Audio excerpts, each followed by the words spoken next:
Hello, game-driven players. This is Mick with bringing you another intro to one of our games. This one is called Checkers. Very popular game, very well-known game. And just like chess, the rules are pretty well known, so we're not going to go through exhaustively the rules, but really focus on how you play checkers on our site. So the standard setup is all of your checkers on these colored diagonals and your opponent across from you. You will not switch colors. You'll get the color that is appropriate for starting, whether you're the first or second player, but then the board will be mirrored, so you see your perspective on the board as if you were sitting across the table from each other. When you move only on the diagonals. There's really only two pieces in checkers. There's the single checker, which moves only forward, and then there's the king, which is a stacked double checker, and that can move both forward and backward, although not on the same turn as when it gets crowned. You get crowned when you move one of your checkers to the back row of your opponent. That's when you get crowned. So the goal is to get to the other side, to outnumber your opponent's pieces, and eventually win the game because he has no moves or no checkers left. That's the goal of the game. You capture your opponent's pieces by jumping over him using the diagonals. So let's just fire up a game. I have a game midstream, which I'll refer to later, but I'm going to go ahead and invite Mick to a fresh game just so we can cover the moves from the beginning. So Mick will go to his alerts and accept that invite. And so let's go to the checker game and find the one with 0 moves in it, my first game here.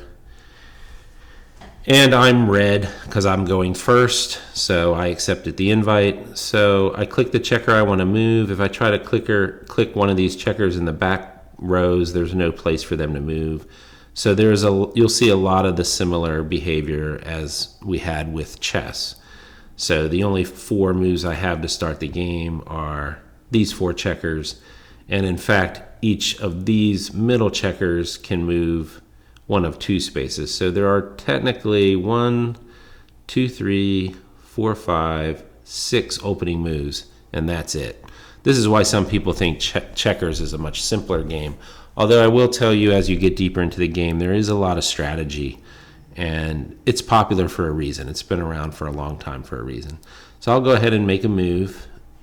And just like chess, as long as I don't have the auto submit on, I'm going to be able to reset my move and make a different decision until I'm happy. And then once I'm happy, go ahead and submit that. So that's how that works. If I go to refresh this game, then I go to that shorter game, then I make my moves, and that's how it goes back and forth. Now, one thing I will say is that's different than chess is if you have a jump, you must take it. So I don't yet, but let's say I go here to avoid that jump there. My opponent now is going to have to take this jump. So what does that mean? That means even though there are spaces available for other checkers, she is unable to do anything but take this jump. It's a forced jump, where there are no real forced moves in chess unless you count being in check and forcing your king to do something. But this is a forced move, so I have to take that checker, which I will do, and the game continues like that. Let's go into one of our games that's further along. So I'm going to go to this 17 move game, and you'll see we're pretty far along here. And what I'd really like to do is set up multiple jumps. So I'm going to move here, seeing that this checker is out here, and this is how I'm going to gain the numbers, the advantage, by getting more checkers in my jump than they get in their jump. So submit that, and then we'll go back into that game. So I'm going to play very naively. I'm going to move this checker out, which is exactly what my opponent would want me to do. And now she's going to force a sacrifice here by getting me to jump this checker and opening up a much longer jump for her. So I do that. Mix sees this, and again, I can't do anything except for what I'm forced to do. So it's getting the right game. I would like to move something else. I don't want to do this jump, but I have to do this jump. I'll take the jump, and there it goes. And once I've done that, she's able to, now she can do this jump if she wants. I wouldn't be the favorable jump, but that is allowed. It's not going to stop her from doing that. She just did that. She could submit that and her turn would be complete. So it doesn't have to do with you do have a little freedom as to which jump you take. So it doesn't have to do with, with that. It has to do with, it doesn't have to do with whether the move is the best one. It's just that it is one. So I'm going to go ahead and take this, and then I can jump here, and then another one pops up, and then another. And so that would also king me since I've reached the final spot. Make sense? Okay. So what I can't do is I can't go here and then try to submit that without taking my subsequent jumps. Subsequent jumps must be made. So I'm going to reset that and go. By the way, this thing that's highlighting here, this yellow here, that's the previous move that was made. So they had jumped there. So in case you were confused, it's not telling me I can move there. It's just saying that was the last move made. So let's take that triple jump and submit it, and then I've made my turn. And the difference, like I said, with the king is it can now move in this direction. It can jump in this direction as well.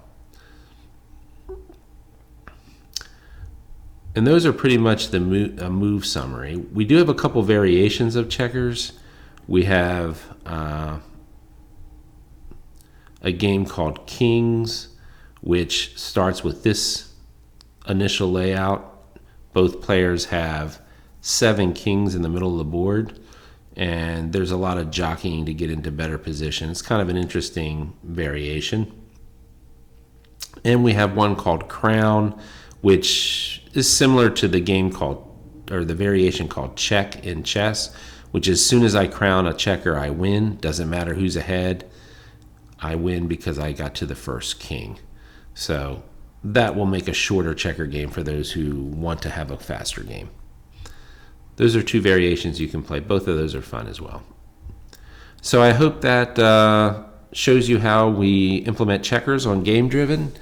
It's a fun game. I look forward to running up against you. If you want to play it out there, invite me. And if you have any questions or feedback about this game, please leave a note in our group chat from the desktop.